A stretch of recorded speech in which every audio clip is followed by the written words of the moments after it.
নমস্কাৰ বন্ধু বান্ধৱীসকল, মোৰ চেনেলৰ অন্য এটা ভিডিঅ'লৈ আপোনালোকক স্বাগতম জনাইছোঁ। যোৱাকালি ডক্টৰ হিমন্ত বিশ্ব শৰ্মা ছাৰে এখন মিটিঙত ভাষণ দি থকা অৱস্থাত এটা কথা মন্তব্য কৰিলে যে যিসমূহ আছাম পুলিচত পদ মুকলি হৈছিল, আকৌ বোলে নতুনকৈ 2024 চনত 2-3টা বেটেলিয়ান মুকলি হ'ব।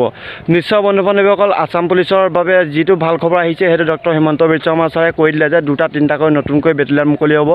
আৰু ইয়াৰ পৰা অনুমান কৰিব পৰা গৈছে যে যিসমূহ আমি AB UB কামাণ্ডৰ বাবে এপ্লাই কৰিলোঁ তাৰে 2টা পদৰ বা 2টা বেটেলিয়ান মুকলি হ'ব। নিশ্চয় গম পাইছে।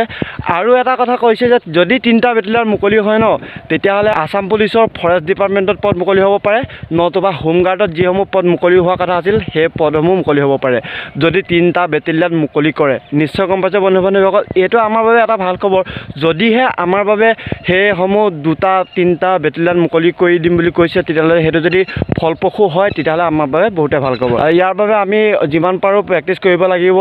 2024 চনৰ জানুৱাৰী মাহৰ ভিতৰতে আমাৰ এডমিট কাৰ্ড বা নতুবা আমাৰ ফিজিকেল টেষ্ট অনুষ্ঠিত হ'ব। নিশ্চয় গম পাইছে। আৰু বন্ধু বান্ধৱীসকল, আমি যিমান পাৰোঁ প্ৰেক্টিছ কৰিব লাগে। ফিল্ডলৈ আহক সদায়, ঠাণ্ডা মাৰগুলি, ঠাণ্ডা আপোনালোকে কেয়াৰ নকৰিব।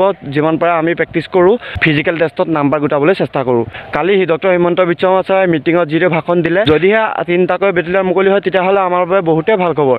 যদি 3টা বেটেলিয়ান মুকলি নহয়, তেতিয়াহ'লে সেই 2টা আমি যিসমূহ পদৰ বাবে এপ্লাই কৰিছোঁ সেইকেইটাই আমি ফিজিকেল টেষ্ট দিব লাগিব।